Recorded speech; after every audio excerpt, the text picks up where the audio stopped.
बिस्मिल्लाहिर्रहमानिर्रहीम। अस्सलाम वालेकुम नाज़रीन, आप देख रहे हैं प्राइम टाइम विद टीएम। मैं हूं तारिक महमूद। पाकिस्तान मुस्लिम लीग नून ने आज कौमी असम्बली का इजलास बुलाने का मुतालबा कर दिया है। एहसान इकबाल साहब ने कहा कि पार्लियामेंट का लॉकडाउन नहीं होने देंगे। साथ साथ पावर सेक्टर की जो रिपोर्ट है वो पब्लिक करने की मंजूरी हुई है। नैब ने कहा है कि गंदम और जो चीनी का बहरान है उसके हवाले से वो तहकीकात करेंगे। शहबाज शरीफ साहब की कल पेशी है नैब के अंदर, वो पेश होंगे या नहीं होंगे, और क्या हुकूमत शहबाज शरीफ साहब को गिरफ़्तार करवाना चाहती है, क्या नैब शहबाज शरीफ साहब को गिरफ़्तार करने जा रही है, मुस्लिम लीग नून के ख़दशात क्या हैं, मुस्लिम लीग नून मौजूदा जो कोरोना की जो सूरत हाल है उस हवाले से हुकूमत की कारकर्दगी को किस निगाह से देख रही है। मेरे साथ मौजूद हैं इन तमाम सवालात का जवाब देने के लिए पाकिस्तान मुस्लिम लीग नून के सेक्रेटरी जनरल मोहतरम जनाब एहसान इकबाल साहब। एहसान इकबाल साहब, बहुत शुक्रिया वक्त देने का। ये फरमाइएगा कि आज आपने कौमी असम्बली का इजलास बुलाने की बात की है, तो किसी कोई ख़दशा है कि ये पार्लियामेंट गैर फ़ाल होने जा रही है, या आपके जहन में मुस्लिम लीग नून में के जहन में कोई और ऐसी बात थी जिसकी वजह से आपने ये मुतालबा किया कि जी कौमी असम्बली का इजलास रिक्विजिट करेंगे, दीगर अपोजिशन के साथ बात करेंगे? देखिए, इस वक्त अदालतें लग रही हैं, जुडिशरी, इस वक्त 3 पिलर्स होते हैं ना स्टेट के, एक जुडिशरी है, एक एग्जेक्टिव है और एक पार्लियामेंट है। काबीना के इजलास हो रहे हैं, 50-50 वजीरों की काबीना है, साथ में 100-100 अफसरान होते हैं, 100-150 लोगों का इजलास होता है। दूसरी तरफ हर सतह पे अदालतें फंक्शनल हैं, वो काम कर रही हैं।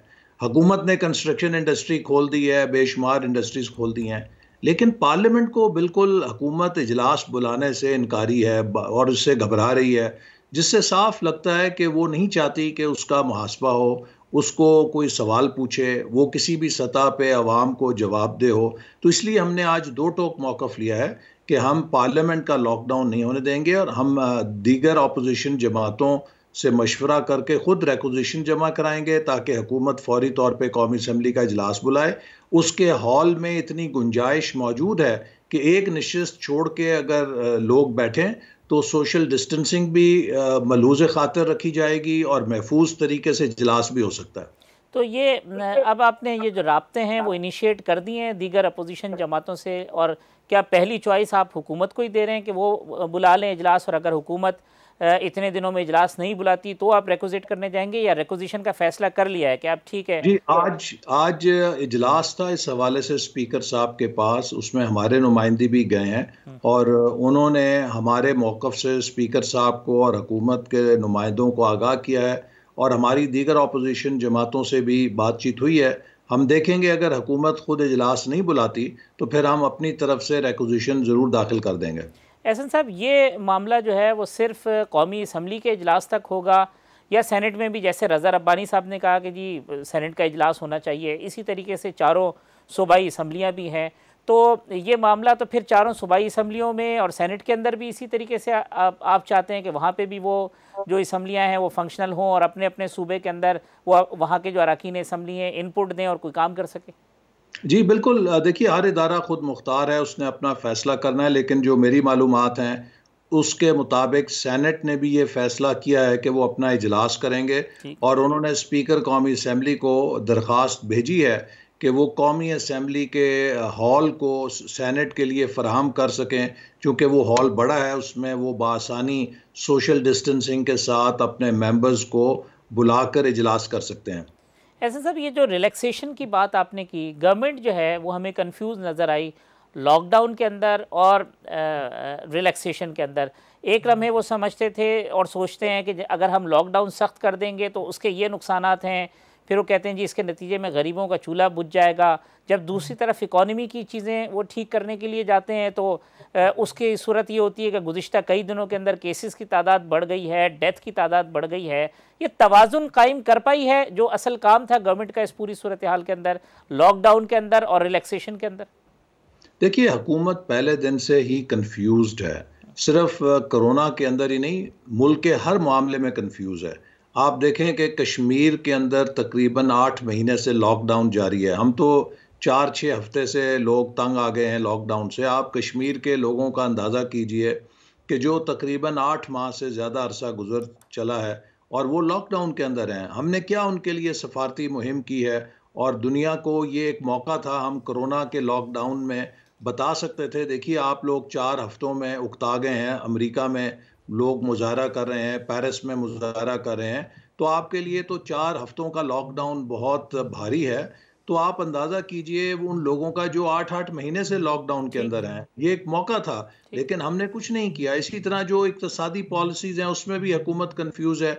अब आप ये देखिए कि वज़ीर-ए-आज़म साहब ने खिताब किया और एक तरफ वो कौम को ये बता रहे हैं कि मई के महीने में पीक करेगा और अगले 4 हफ्तों के अंदर इस बीमारी के फैलने का बहुत ज़्यादा अंदेशा है। ठीक। साथ ही साथ वो लॉकडाउन को रिलैक्स कर रहे हैं, खोल रहे हैं। भई अगर अगले 1 महीने में ज़्यादा अमवात का खतरा है, अगले 1 महीने में इसके फैलने का ज़्यादा खतरा है, तो आपको तो ज़्यादा मौसर लॉकडाउन करना चाहिए ताकि हम उसकी रफ्तार को काबू कर सकें। दुनिया में इस वक़्त तक चीन से लेके यूरोप, अमेरिका, हर मुल्क में एक ही ट्राइड और टेस्टेड सॉल्यूशन है फिल वक़्त, और वो ये है कि आप लॉकडाउन करें, सोशल इंटरैक्शन को ख़त्म करें, इससे आप बीमारी को रोक सकते हैं। अब अगर भूख और गुर्बत है, वो एक बहुत बड़ा मसला है, लेकिन गुर्बत और भूख तभी आप हल कर सकते हैं जब इंसानी ज़िंदगी बचे। ठीक। अगर आपने लोगों को ही मार दिया और लोग मौत के मुँह में चले गए, तो आप उनकी गुर्बत और भूख को कहाँ से हल करेंगे? तो लिहाज़ा इस वक़्त सारी दुनिया की हुकूमतें इंसानी जानें बचाने के तरजीह पर काम कर रही हैं। हमारी हुकूमत समझ नहीं आती कि ये क्या कर रही है, इसकी तरजीह क्या है। आप देखिए कि चलिए ऑपोजिशन तो दूर की बात है, ये सूबाई हुकूमतों के साथ भी कोऑर्डिनेशन करने में नाकाम है। सही। हुकूमत सिंध एक तरफ है, वफाकी हुकूमत दूसरी तरफ है। कश्मीर, गिलगित बल्तिस्तान में वो हुकूमतें अपनी मदद आपके तहत काम कर रही हैं, चूँकि वहाँ मुस्लिम लीग नून की हुकूमत है, ये हुकूमत ओन नहीं करती उनको, तो उनको अपने आप पे छोड़ा हुआ है। तो ये तो हुकूमत का मौका था कि जब भी क्राइसिस होता है, लीडरशिप नाम होता है कि क्राइसिस में आप सबको इकट्ठा करें। सही। पर मुझे अफ़सोस से कहना पड़ता है कि इमरान खान साहब अपनी अना के अंदर या अपनी जो भी एक उनकी खुदगर्जी है या उनका जो भी एक नफ़रत की सियासत है, उसमें मुसलसल नाकाम हो रहे हैं कि वो कौम को यकजा कर सकें, वो लोगों के साथ बैठ सकें। वो सिर्फ वन मैन शो है और वो समझते हैं कि वन मैन शो के साथ वो हर मसले को हल करेंगे। तो मैं ये बात बड़े अदब से कहना चाहता हूँ कि अगर इस मुल्क में कोई शख्स ये समझता है कि वो तन्हा या एक जमात तन्हा या एक इदारा तन्हा पाकिस्तान के मसले हल कर सकता है, तो उसको अपना मुआयना कराना चाहिए। एहसन साहब, ये हुकूमत कहती है कि आप जो हैं वो आपको इस सूरत हाल के अंदर सजेस्टिव होना चाहिए, आप क्रिटिकल हैं, और वो इस तरह से हैं कि अगर वो लॉकडाउन करते हैं तो आप कहते हैं जी गरीबों का चूल्हा बुझ रहा है और मुल्क वहाँ माशी सूरत हाल ख़राब है। वो रिलैक्सेशन करते हैं तो अपोजिशन कहती है जी सख्त लॉकडाउन होना चाहिए। तो क्रिटिक्स का मतलब क्रिटिकल जो आर्गूमेंट हैं वो तो उनको सुनने ही पड़ रहे हैं, चाहे वो एक काम करें या दूसरा काम करें। तो देखिए, अगर आप हमारे मौक़िफ़ को रिकॉर्ड से निकालें, हम पहले दिन से ये कह रहे हैं कि मौसर लॉकडाउन करें। ठीक। जब तक इस बीमारी का कर्व फ्लैट होके नीचे को आना नहीं शुरू करता, आपको लॉकडाउन पे कॉम्प्रोमाइज़ नहीं करना चाहिए। ठीक। और जो हुकूमत की इमदादी रिलीफ़ की कार्रवाइयाँ हैं, उन्हें आप एक कौमी असम्बली या पार्लियामेंट की ऑल पार्टीज़ कमेटी की निगरानी में करें, ताकि कोई ये तासुर ना ले या ये शिकायत ना आए कि इसे सियासी बुनियादों पे तकसीम किया जा रहा है। अब आप ये देखिए कि जब वज़ीर आज़म खुद ये कहेंगे जी कि तो ये टाइगर फोर्स जो है ये हमारे हलके दुरुस्त करेगी और इसके ज़रिए हम अपने हलके ठीक करके इलेक्शन जीतेंगे, तो इसका मतलब तो ये है कि आप इस पूरी सरकारी इमदाद को पॉलिटिकल बुनियाद के ऊपर तकसीम कर रहे हैं। आप सिर्फ अपने हमायतियों को दे रहे हैं और वो गरीब, वो बेवा, वो नादार, वो बेरोज़गार जो पीटीआई का वोटर नहीं है, वो तो किसी भी दर्जे में इनकी इमदाद से फ़ायदा नहीं ले सकता। ठीक। तो लिहाजा हमने जो तनकीद की है उसके साथ हुकूमत को मशवरे भी दिए हैं। सही। मिसाल के तौर पे हमने कहा था, हम पहले दिन से कह रहे थे कि इंटरेस्ट रेट को 9% पे लेकर आएँ। ये अब 2 महीने के बाद लेकर आए हैं। सही। ये अगर पहले करते उसका इकोनॉमिक फ़ायदा होता। हमने कहा बैनुल-अक़वामी मंडियों में तेल की कीमतें क्रैश कर गई थी कोरोना के बाद और अब तो बिल्कुल बैठ गई हैं। तो उस वक़्त हमने कहा था कि आप पेट्रोल डीज़ल को 70 रुपए करें, आज हमने कहा है कि उसे 50 रुपए करें। ठीक। आप उससे भी कम कर सकते हैं, लेकिन चलिए हम आपको गुंजाइश देते हैं कि आपने ड्यूटी इकट्ठी करनी होती है इंपोर्ट के ऊपर, तो आप 50 रुपए कर दीजिए, उससे फ़ायदा मिलेगा। हमने कहा कि तेल और गैस सस्ती हो चुकी है, इसकी वजह से कम अज़ कम अगर आप आधा नहीं तो एक तिहाई बिजली और गैस के निर्ख कम कर दें।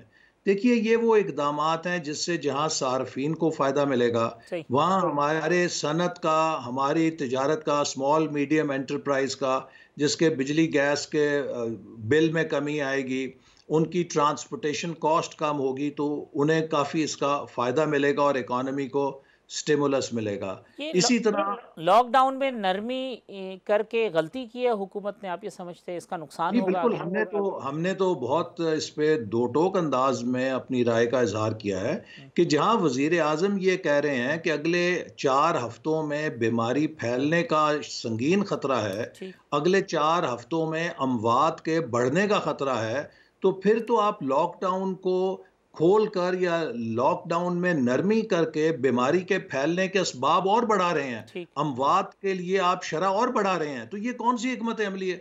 ये जो इकॉनमी का जिक्र किया एहसन साहब, अब वो 9% के ऊपर भी ले आए हैं। पेट्रोलियम के जो प्राइसेस हैं वो दुनिया में आपके सामने हैं। उसका भी गवर्नमेंट को फ़ायदा होगा। और जो इंपोर्ट्स हैं वो भी अब नहीं हो रही, उसका भी फ़ायदा होगा। तो क्या इस क्राइसिस के नतीजे के अंदर कुछ अपॉर्चुनिटीज़ भी तो निकली हैं इकॉनमी के अंदर, उससे आपको लगता है कि हम टेक ऑफ कर सकते हैं, या नहीं हम और बुरी सिचुएशन में जा रहे हैं?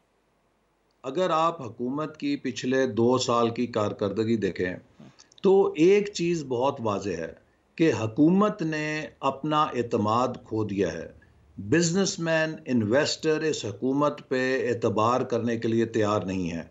जिस तरीके से इन्होंने पॉलिसीज़ में यू टर्न लिए हैं, जिस तरीके से इन्होंने बिजनेसमैन को नैब के आगे डाला है और उनको हरासा किया है और एक इंतकाम की सियासत रखी है, तो उसके नतीजे में पैसा या मुल्क से बाहर भाग गया है या अंडरग्राउंड चला गया सही। है। इन्होंने एमनेस्टी स्कीम दी, कोई पैसा नहीं निकला। इन्होंने अब कंस्ट्रक्शन का पैकेज दिया है, आप देखिएगा उसका भी क्या अंजाम होगा।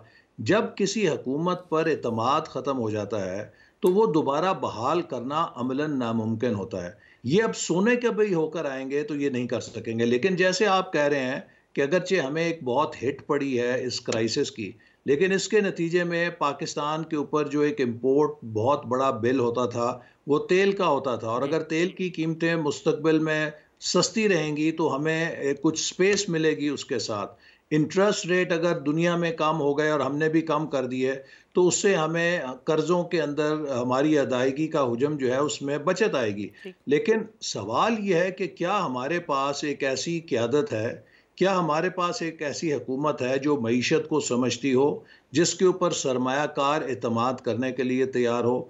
इन्होंने तो पाकिस्तान के जो दरीना दोस्त ममालिक थे, उनको भी बदएतमादी की तरफ ले गए हैं। आप देखिए कि आज सी पैक का क्या अंजाम हुआ है, जो एक इतना बड़ा हमारा फ्लैगशिप प्रोजेक्ट था।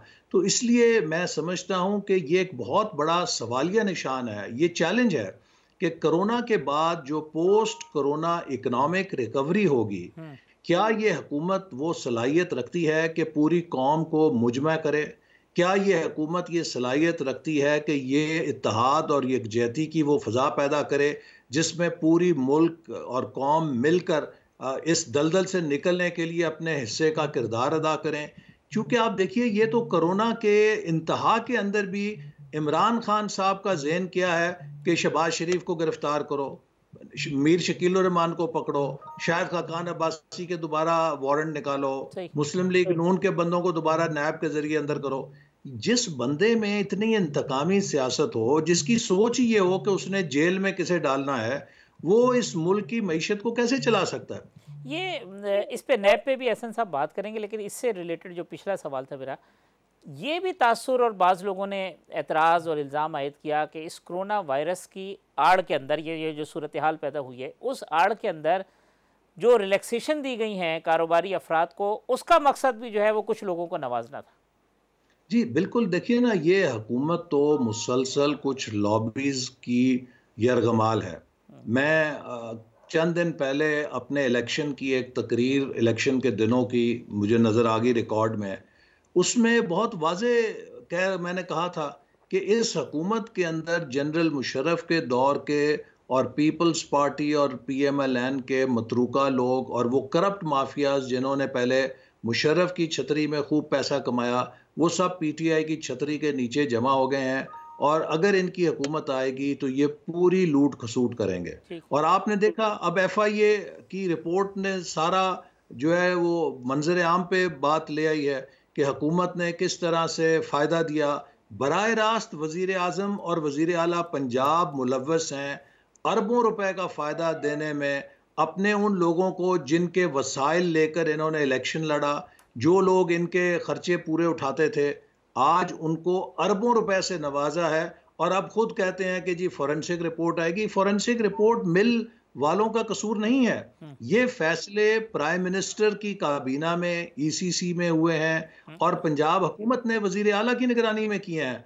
इस पूरे फियास्को में जो अरबों रुपए का डाका आटा और चीनी का डला है, इसकी बराह रास्त जिम्मेदारी वजीर आला पंजाब और वजीर आजम पाकिस्तान पर आयद होती है, कोई और जिम्मेदार नहीं है। वरना ये कुर्बानी के बकरे बनाएंगे और खुद मिस्टर क्लीन बन के फिर एक साइड पे होंगे, देखो जी मैंने उनको अंजाम दे दिया, सजा दे दी। भाई आप जिम्मेदार हैं, आपने ये फैसले किए हैं, आपने अपने लोगों को नवाजा है। आज तक ये फॉरेन फंडिंग का जवाब नहीं दे रहे।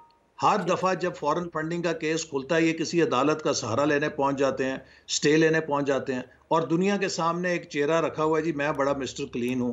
आप मुझे बताएं कि इनका जो 350 कनाल का महल है बनी गाला का, इमरान खान ने उतना ही इनकम टैक्स अदा किया जितना मैंने किया है। मैं तो एक कनाल के किराए के मकान में रहता हूं और उसे खर्चा चलाना मेरा पसीना निकाल देता है। ये बताएं कि मेरे जितना इनकम टैक्स दे के मिस्टर इमरान खान आप 350 कनाल के महल को कैसे अफोर्ड करते हैं, कैसे चलाते हैं? आपको कौन पैसे देता है?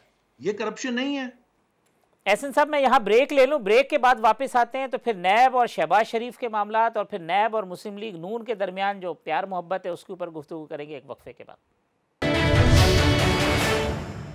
वेलकम बैक नाज़रीन। पाकिस्तान मुस्लिम लीग नून के सेक्रेटरी जनरल एहसन इकबाल साहब मेरे मेहमान हैं। एहसन इकबाल साहब, ये फरमाइएगा, नैब ने कल बुलाया शहबाज शरीफ साहब को और पहले 17 को बुलाया था, अगरचे उन्होंने जवाब दे दिया कि वो बीमार हैं। अब कल क्या शहबाज शरीफ साहब नैब के सामने पेश होंगे? इस वक्त जो एहतसाब अदालत में केसेस चल रहे हैं वहाँ पर मुझे भी, शायद खाकान साहब को भी, सबको अदालत ने इस्तिस्ना दिया है कि ये जब तक कोरोना वायरस की एहतियात है आपको ज़रूरी नहीं है कि आप पेश हों और आप को नई तारीख पे हम बुलाएंगे। तो इस वक्त इन हालात के अंदर कि जब कोरोना वायरस की वबा फैली हुई है, सबकी तरजीह शहबाज शरीफ साहब इस वक्त पार्टी की निगरानी कर रहे हैं कि पार्टी की जो रिलीफ वर्क है, पार्टी की जो सरगर्मियां हैं वो कोरोना के खिलाफ क्या हो। आप उससे तवज्जो हटा के एक और तरफ मोड़ना चाहते हैं। आपने यही काम करना है, महीना ठहर जाएं। कौन सी आफत आ गई? गिरफ्तारी का कोई खदशा या कोई इरादा लगता है आपको कि ये जो नोटिस हैं? जो मालूमात हैं वो ये हैं कि इमरान खान साहब ने बहुत पुरजोर तरीके से कुछ जगहों पे एक फहरिस्त भेजी है दोबारा कि मेरे ख़िलाफ़ ये बहुत ज़्यादा आवाज़ उठाते हैं और मेरे रास्ते में रुकावटें होती हैं। तो लीडर ऑफ अपोजिशन और कुछ अपोजिशन के जो ख़ास तौर पे पीएमएलएन के लोग हैं, इनके ज़बानें बंद करने के लिए इनको गिरफ़्तार किया जाए नैब के ज़रिए। तो हमारी मालूमात जो हैं वो ये हैं कि हुकूमत की तरफ से, वज़ीर आज़म की तरफ से नैब पर दबाव डाला जा रहा है कि वो शहबाज शरीफ साहब को और चंद और मुस्लिम लीग नून के लीडर्स को गिरफ्तार करें। हो सकता है कि अगर नैब ने उनकी ये बात मानी तो उसको बैलेंस करने के लिए वो जहांगीर तरीन साहब या एक आधे उनके बंदे को भी उठा के ये कह रहे देखो जी हमने तो दोनों तरफ बैलेंसिंग एक्ट कर लिया है। लेकिन ये एक अफसोसनाक उस बात है। फहरिस्त में आपका और शाहिद खाकान साहब का नाम भी तो दोबारा उन्होंने डाल दिया कि उन्हें ये बाहर आने के बाद भी खामोश नहीं हुए, इनको दोबारा लिस्ट में। तो देखें, हमारा नाम जितनी दफ़ा डालेंगे, हमें जितनी दफ़ा अंदर करेंगे, हमारी आवाज़ तो नहीं रुकेगी। हम जेल की कोठरी से भी बोलते रहेंगे। इमरान खान साहब ये भूल जाएं कि वो हमें अपने हथकंडों से डरा सकते हैं या खामोश कर सकते हैं। हमने इस मुल्क के साथ हल्फ लिया है और इस मुल्क के मफाद की हम बात करते रहेंगे। लेकिन मैं जो बात कहना चाह रहा हूँ वो ये है कि देखिए, एक शख्स जो इस कदर बीमार जहन के साथ इस मुल्क की हुक्मरानी कर रहा है कि उसको इस आफत में भी इंतकाम की पड़ी है। आप देखिए, जब इंडिया ने पाकिस्तान की एयर स्पेस की वायलेशन की थी, वो बहुत बड़ा एक जुर्म था, क्योंकि 1971 के बाद से कभी इंडिया को जरूरत नहीं हुई थी पाकिस्तान की एयर स्पेस वायलेट करे। उस मौके पे सारी क़यादत इकट्ठी हुई पार्लियामेंट में। इमरान खान सिंपली रिफ्यूज्ड कि मैं अपोजिशन के साथ नहीं बैठूंगा। आर्मी चीफ ने आके घंटा डेढ़ हमें ब्रीफिंग दी। कश्मीर पे मोदी ने जब इतना बड़ा इंतहाई कदम उठाया, ही refuse to sit with opposition. तो जो शख्स ऑपोजिशन के साथ नहीं बैठ सकता, जो शख्स कौमी यकजहती को एक मुसीबत में भी और वबा में भी हकीकत में नहीं तब्दील कर सकता, आप समझते हैं कि वो अकेले मुल्क चला सकता है? इमरान साहब इतने बड़े किंग कॉन्ग तो नहीं है कि इस मुल्क का बोझ वो अकेले उठा सकें। ये उनकी भूल है। और आप देखिए कि आने वाले वक्त में हालात और वाक़यात खुद उनको इर्रेलेवेंट कर देंगे, चूंकि पाकिस्तान को ऐसी क़यादत दरकार होगी कि जो सबको यकजा कर सके, जो सबको साथ लेके चल सके। और अगर कोई शख्स इंतकाम और अना की सियासत करेगा तो वो पार्ट ऑफ प्रॉब्लम बन जाएगा, और वो बन चुके हैं। इस वक्त इमरान खान किसी सोल्यूशन का हिस्सा नहीं है, वो प्रॉब्लम का हिस्सा बन चुके हैं कि it is because of him कि मुल्क आगे नहीं चल सकता। एहसन साहब, ये जो नैब ने अब इंक्वायरी का कहा है कि वो आटा स्कैंडल और ये जो शुगर स्कैंडल है, इसके हवाले से वो तहकीकात शुरू कर रही है, इसके ऊपर आपका क्या रद्द-ए-अमल है? और जो आपने कहा कि भी हो सकता है बैलेंस करने के लिए जहांगीर तरीन साहब को गिरफ्तार कर लिया जाए, तो चूंकि इमरान खान साहब और जहांगीर तरीन साहब के ताल्लुकात, खुद जहांगीर तरीन साहब कहते हैं कि अब वैसे नहीं रहे जैसे माजी में थे, तो इस वजह से अब नज़ला जहांगीर तरीन पर गिरता हुआ नज़र आ रहा है या गिर सकता है? देखिए, ये तो आने वाला वक्त बताएगा और नैब क्या करता है, लेकिन जो अब तक की नैब की कारकर्दगी है उस पे बहुत सवालिया निशान खड़े हो चुके हैं। वो बराह रास्त वज़ीर आज़म इमरान खान और उनके मुशीर शहजाद अकबर की निगरानी में काम करते हैं, और ये भी कोई बईद नहीं, अल्लाह करे ऐसा ना हो, लेकिन मुझे ये भी बईद नहीं है कि नैब जो है FIE की उस रिपोर्ट में भंग डालने की कोशिश ना करे, उसको ट्विस्ट करने की कोशिश ना करे, उसकी आड़ में कुछ और लोगों को ला के तो एक कंफ्यूजन क्रिएट करने की कोशिश ना करे। बात यह है कि बहुत क्लियर इंक्वायरी रिपोर्ट आ गई है। हमारे खिलाफ जो इकदाम उठाया गया वो तो अभी इंक्वायरी भी नहीं हुई थी, इन्वेस्टिगेशन की सतह पे ही मुझे भी पकड़ लिया, शायद खाकान अब्बासी साहब को भी पकड़ लिया, मीर शकील साहब को भी पकड़ लिया, और दूसरों को भी पकड़ लेते हैं ये इंक्वायरी सतह के ऊपर ही। जहाँ पे FIA की रिपोर्ट आ चुकी है तो आज उसकी एग्जेक्टिव बोर्ड में तो ये फैसला होना चाहिए था कि ये पता लगता कि नैब ने ये कहा है कि FIA ने जिन लोगों को मुजरिम करार दिया है, नैब उनको गिरफ्तार करने लगा है। 24 घंटे में वो लोग गिरफ्तार हो जाते, फिर समझ आती कि अभी वाकई नैब में कोई दम खम है। यहाँ तो बदकिस्मती है कि नैब के ऊपर एक बहुत बड़ा और मुझसे जो लोग ये तफ्तीश करते थे नैब के, तो मैं उन्हें ये कहता था और उनके पास कोई जवाब नहीं होता था। मैं उन्हें कहता था कि देखिए, आप जब हम जैसे लोगों के सियासी केसेस आपने पकड़े हैं जिसके ऊपर सारा मीडिया चीख चीख कर गवाही दे रहा है कि ये झूठे केस हैं, तो आप जो 60-70% कोई अच्छा काम करते हैं उसके ऊपर भी काली स्याही फेर देते हैं, क्योंकि पूरा नैब का किरदार मशकूक हो जाता है, और जो असल मुजरिम है वो भी उसका फायदा उठा लेते हैं कि जी हमारे खिलाफ भी इंतकामी कार्रवाई है। ये एक बहुत बड़ा अलमिया है कि नैब ने खुद को एक सियासी एजेंडे पर चलाकर एहतसाब के अमल से लोगों का यकीन उठा दिया है। वो कहते हैं जी हम फेस नहीं देखते, हम केस देखते हैं, बड़ा स्लोगन है नैब का। जी, ये देखिए ना, ये तो बात साबित हो चुकी है कि नैब केस नहीं देखता, फेस देखता है, और फेस में भी मुस्लिम लीग नून का फेस देखता है। तो ये इस वक्त PMLN अकाउंटेबिलिटी ब्यूरो है, ये नेशनल अकाउंटेबिलिटी ब्यूरो नहीं है। ये जैसे जनरल मुशर्रफ के दौर में भी PMLN ने नैब का सामना किया था, आज भी PMLN ही है जो नैब का सामना कर रही है। और मुझे उन तमाम नैब के अफसरों के साथ हमदर्दी है। उनमें सारे ऐसे नहीं हैं, जो नीचे के लोग हैं वो सब तो दयानतदारी से अपना काम करते हैं, ये ऊपर से फैसले होते हैं, और वो बेचारे जो मेहनती लोग हैं, इस कौम के ही लोग हैं, उनकी मेहनत पे, उनके काम पर भी ये झाड़ू फेर देते हैं और उसको बर्बाद कर देते हैं। तो ये एक बड़ा अलमिया है। शेख रशीद साहब कहते हैं कि जी नैब को खुद जाकर पकड़ना होगा शहबाज शरीफ को, वो नहीं आएंगे। इस पे आपका क्या तबसरा है? देखिए, ये बात एक और सबूत है, इससे पहले भी यही है कि कहीं वजीर आजम कहते हैं कि नैब ये करेगा, नैब वो कर देता है। कोई और वजीर कहता है कि नैब उसको पकड़ेगा, वो बंदा पकड़ा जाता है। अब शेख रशीद साहब हदायत दे रहे हैं तो इसके ऊपर भी नैब अमल करेगा। तो ये इससे और आप क्या अखज़ कर सकते हैं कि इस हुकूमत की और नैब की पूरी गठजोड़ है, ये एक ड्रामा है, ये एक नाटक है जो एहतसाब के नाम पे सियासी मुखालफों के खिलाफ किया जा रहा है। 2 साल हो गए हैं ना। इमरान साहब कहते थे जी ये पिछली हुकूमत बड़ी करप्ट थी, तो हम इनके सब केस हमारे पास हैं। बताएं, एक केस आज तक ये रेफरेंस नहीं फाइल कर सके, एक रेफरेंस नहीं फाइल कर सके कि इसने ये किया है। ये कहते थे जी साल के 3,000 अरब की करप्शन है जो मुस्लिम लीग नून की हुकूमत कर रही है। भाई अब आपके 2 साल हो गए हैं, तो 6,000 अरब जो आपने करप्शन का बचाया है, जरा ये बताएं कि वो किसकी जेब में गया, क्योंकि वो बजट के अंदर तो नहीं आया। ऐसा सब power sector inquiry report public करने का कहा है और साथ में कहा है कि उसके हवाले से भी एक तहकीकाती कमीशन बना रहे हैं। इस पे आपका क्या रद्द-ए-अमल है?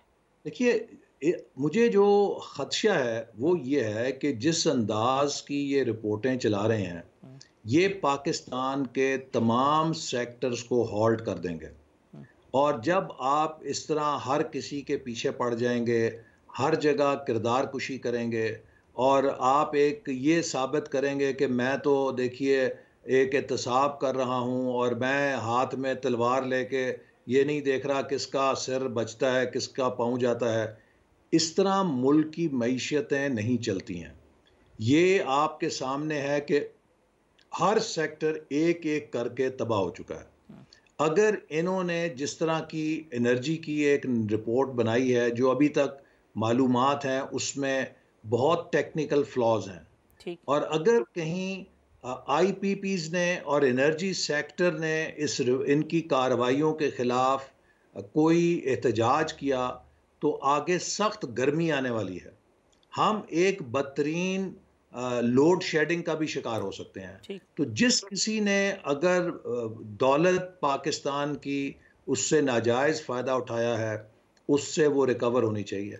लेकिन आप जब पूरे के पूरे सेक्टर को टारगेट करेंगे तो नतीजा वही मैंने जो पहले कहा कि होता क्या है कि चोर के साथ जब आप जो गैर चोर है उसको भी मिला देंगे तो फिर एक यूनियन बन जाती है और उसका चोर भी फायदा उठा लेता है। ये पिछली दफ़ा भी ये हुआ कि जी गंदम और दीगर मामलात में खुसरो बख्तियार साहब ने पार्टिसिपेट नहीं किया, वो अलहदा हो गए। आज भी यही आई कि पावर सेक्टर से मुतालिक जब बात शुरू हुई तो रज़ाक दाऊद साहब बाहर चले गए, नदीम साहब बाहर चले गए, खुसरो बख्तियार साहब बाहर चले गए जी, चूँकि कॉन्फ्लिक्ट ऑफ इंटरेस्ट का मामला है। तो ये काफ़ी है या इन लोगों को? जी मैं ये अर्ज़ करूँ, पाकिस्तान की तारीख में बदतरीन मिसाल कॉन्फ्लिक्ट ऑफ इंटरेस्ट की जो इमरान खान ने कायम की है इससे पहले कभी नहीं हुई थी। नदीम बाबर साहब जो एनर्जी सेक्टर के मिनिस्टर हैं वो खुद आईपीपी के मालिक हैं और वो खुद उस वजारत को चला रहे हैं। ये कह देना कि एक डिबेट से वो उठ के चले गए लेकिन सारा एग्जेक्टिव इख्तियार उनके पास है, सारे फैसले वो करते हैं और कॉन्फ्लिक्ट ऑफ इंटरेस्ट नहीं है, तो माफ़ कीजिए ये किसकी आंख में आप धूल झोंक रहे हैं। ये जितनी बड़ी हुकूमत इस वक्त माफियाज के हाथ में आलाकार बनी हुई है, पाकिस्तान की तारीख में इसकी मिसाल नहीं मिलती। उसकी वजह यह है कि इन माफिया से इमरान खान ने इलेक्शन के अंदर डोनेशंस लिए हैं, बहुत खतीर रकम लेते रहे हैं। ये फॉरेन फंडिंग केस का क्यों जवाब नहीं दे रहे कि ये नहीं बता सकते कि किस किस से इन्होंने पैसे कहां कहां और कब कब लिए हैं। आज ये उनका यरगमाल बने हुए हैं।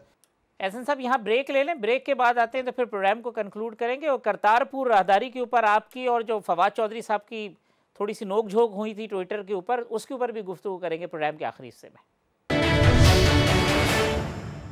वेलकम बैक नाजरीन। एहसन इकबाल साहब सेक्रेटरी जनरल पाकिस्तान मुस्लिम लीग नून हमारे मेहमान हैं। एहसन साहब ये फरमाइएगा, ये शहबाज शरीफ के आने का ना कोई सियासी एजेंडा था, ना कोई इशारा था, ना उनको कोई उम्मीद थी कि वो आएंगे तो कोई सियासी बिसात पलट देंगे? नहीं, कतन नहीं। ये बिल्कुल अपने उस फ़र्ज़ को निभाने के लिए आए थे जो उनके ऊपर बहैसियत लीडर ऑफ अपोजिशन आयद होता है। फिर ये सवाल पैदा होता है कि जब वो अपने दीगर फ़राइज़ निभा रहे हैं, पार्टी के इजलास भी कर रहे हैं, रिलीफ की एक्टिविटीज़ को भी मॉनिटर कर रहे हैं, तो फिर नैब के सामने पेश होने में क्या कबाहत है? देखिए ना, वो सारी कार्रवाई जो है वो वीडियो कॉन्फ्रेंस के ज़रिए हो रही है, वीडियो लिंक के ज़रिए हो रही है और वो अपनी रहाइश गाह से एक महफूज तरीके से उन तमाम चीज़ों की निगरानी कर रहे हैं।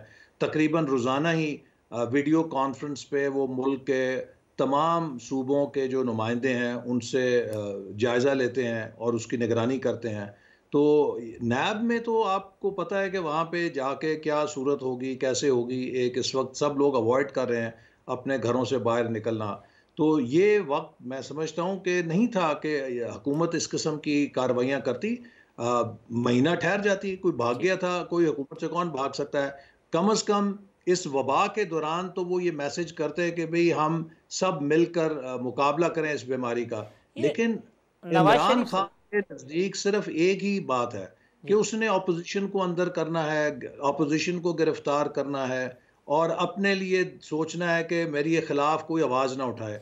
मैं आपको बताऊं कि ये एक ऐसी बदनसीब हुकूमत है कि जिसको जितनी हमायत मिली है, जिसको जितना साजगार माहौल मिला है, ना इसको इस्टेब्लिशमेंट से कोई तकलीफ पहुंची, ठीक ना इसको अदलिया से कोई तकलीफ पहुंची। मीडिया का तो वैसे ही गला घूंट दिया है, ऑपोजिशन सारी जेलों में इसने फेंक दी, फिर भी हुकूमत नहीं चल रही, फिर भी इस कप्तान से जहाज नहीं उड़ रहा। ये उधरी जहाज को देख रहा है कि ये बटन क्या है तो इसका क्या है, क्योंकि कभी जिंदगी में जहाज पे नहीं बैठा था। ठीक तो ये पूरा मुल्क भी अंदर कर दें, सारी ऑपोजिशन भी अंदर कर दें, तो हालात नहीं बदलेंगे, क्योंकि ये एक ना तजुर्बेकार, ना अहल और नालायक क़यादत है। अब इस ना तजर्बाकार, ना अहल और नालायक क़यादत जिसे आप कह रहे हैं, उसके हाथ में लगाम दे के आपने अवाम को इनके रहमो करम पर छोड़े रखना है, या इसको इस नाअहल और ना तजर्बाकार हुकूमत को बदलने के लिए कोई कोशिश करनी है?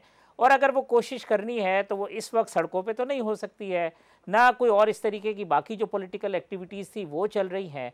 तो ये कितना अरसा आप इंतज़ार करेंगे, या आपको भी कोई सूरत नज़र नहीं आ रही है, तो इसी तरीके से मामला चलेगा? देखिए, अभी तो फौरी तौर पे मैं समझता हूँ कि कोई सियासत का वक्त नहीं है। इस वक्त हम दयानतदारी से समझते हैं कि जब तक हमें कोरोना की वबा का सामना है, हम सबको एक कौम बन के इस वबा का मुकाबला करना ठीक चाहिए और हम सबको इस मुसीबत से निकलने के लिए अपना अपना किरदार अदा करना चाहिए। ठीक तो अल्लाह ताला खैर करे, हम इस वबा से निकल जाएं, तो उसके बाद फिर यकीनन एक चैलेंज आएगा।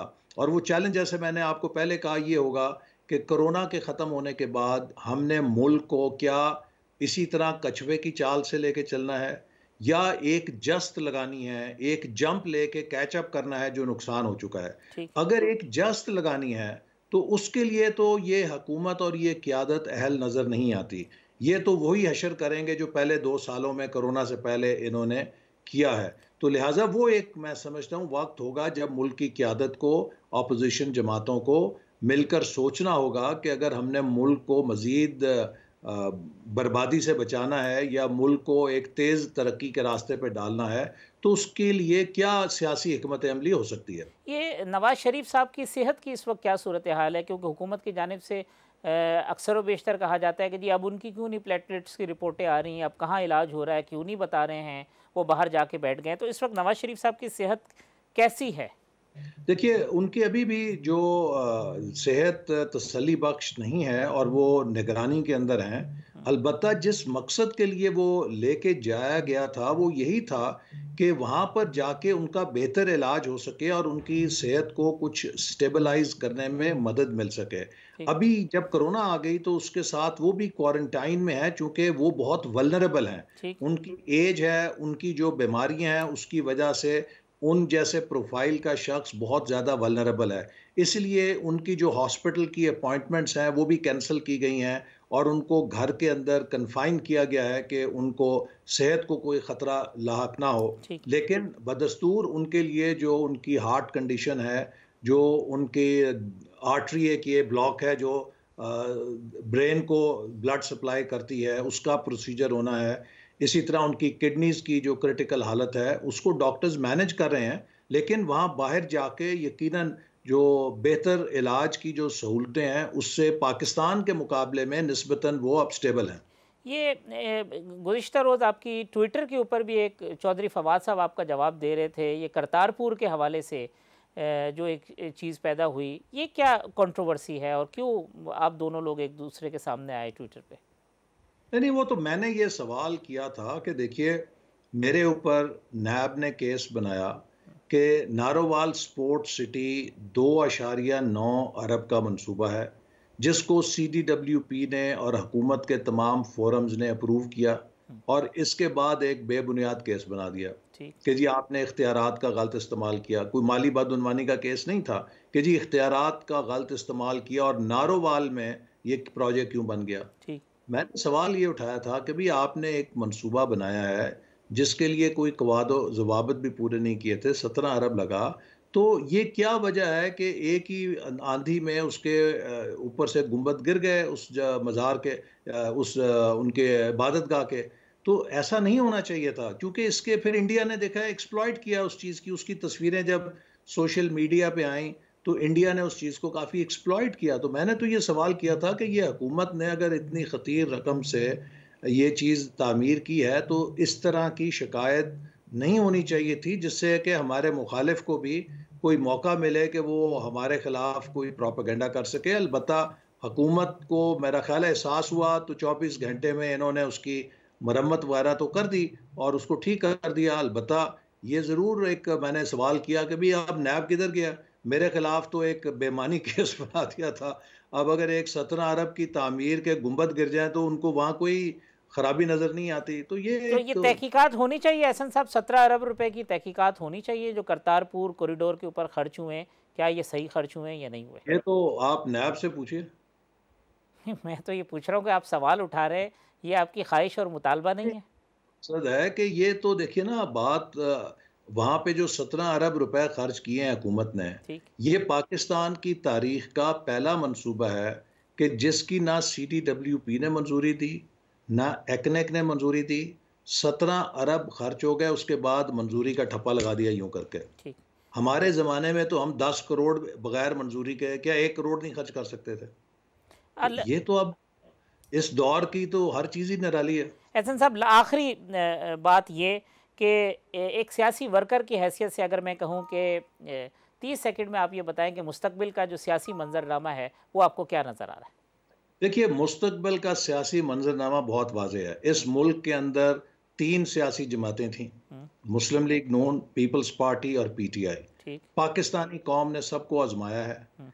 इस वक्त 2013 और 2018 का दौर कौम के सामने पाकिस्तान की तारीख का रिकॉर्ड तरक्की का दौर है, जिसमें 12,000 मेगावाट बिजली के मंसूबे लगाए गए, जिसमें 2,000 किलोमीटर मोटरवेज बनाई गई, जिसमें CPEC जैसे मंसूबे के तहत 29 अरब डॉलर की सरमायाकारी पाकिस्तान में करके दिखाई गई, जिसमें टेररिज्म और एक्सट्रीमिज़म के ख़िलाफ़ एक फ़ैसला कुन कामयाबी हासिल की गई।